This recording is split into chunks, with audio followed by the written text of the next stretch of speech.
Pada video sebelumnya kita sudah belajar tentang jaringan komputer yang sangat sederhana, yaitu hubungan antara dua komputer saja. Nah, di sini sudah ada gambarnya ya. Pada PC 1 dan PC 2 yang terhubung menggunakan kabel UTP. Nah, agar PC 1 dan PC 2 bisa saling komunikasi, maka kedua PC ini membutuhkan namanya IP address. Sebenarnya apa sih IP address itu? IP address itu ibarat nama. Jadi contohnya nih, misal kita ingin ngobrol dengan teman kita. Jadi anggap aja kita ada dua orang. Kita ingin saling ngobrol. Pasti kita membutuhkan nama untuk saling komunikasi, untuk memanggil teman kita. Kita pasti menggunakan nama teman kita. Jadi misal teman kita namanya K, maka untuk komunikasi dengan dia, kita pasti memanggil namanya. Nah, begitu juga dengan jaringan komputer.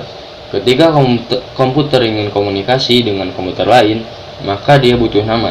Nah, IP address ini ibarat nama dari suatu komputer dalam jaringan komputer. Nah, jadi di PC 1 pasti punya IP address. Contohnya misal IP addressnya adalah 192.168.1.1. Teman-teman kalau belum mengerti angka-angka ini abaikan saja. Jelas ini adalah IP address. Nanti kita akan belajar tentang IP address lebih lanjut di video berikutnya. Untuk saat ini teman-teman ikuti saja. Teman-teman pahami saja bahwa suatu komputer itu butuh IP address untuk komunikasi dengan komputer lain. Nah, ini adalah contoh dari IP address. Nah, dari PC 2 misal IP addressnya 192.168.1.2. Nah, di sini di kedua PC sekarang kita sudah punya IP address. Nanti ketika PC 2 ingin mengakses sharing filenya PC 1 misal, maka PC 2 akan memanggil IP-nya PC 1.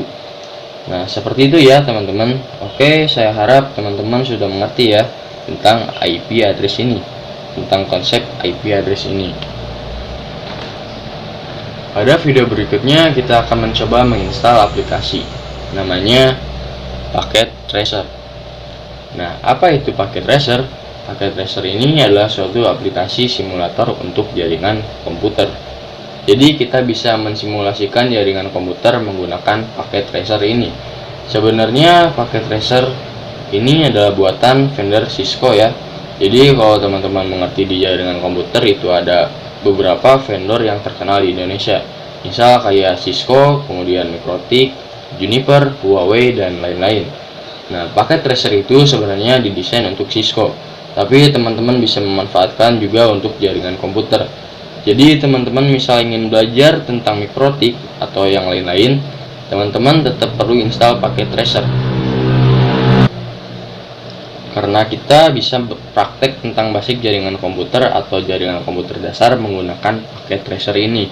Tapi kalau misal teman-teman belum mengerti apa itu Cisco, apa itu Mikrotik, apa itu Juniper, gak apa-apa. Kita akan bahas tentang hal-hal tersebut secara detail pada video berikutnya. Oke, sampai jumpa di video berikutnya.